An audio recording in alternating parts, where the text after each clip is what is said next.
Hello and welcome. In this video, we'll guide you through the process of changing your country settings in the Yahoo Finance app. Whether you're relocating or simply want to follow markets in a different region, this quick tutorial will show you how to adjust your preferences. First, open the Yahoo Finance app on your phone.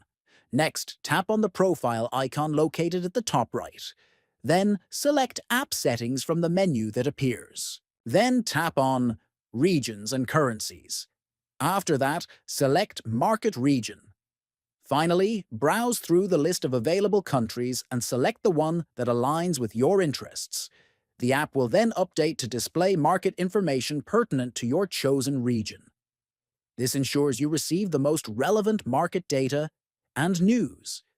If you found this tutorial helpful, please consider subscribing to our channel, liking the video, and sharing it with others. Thank you for watching.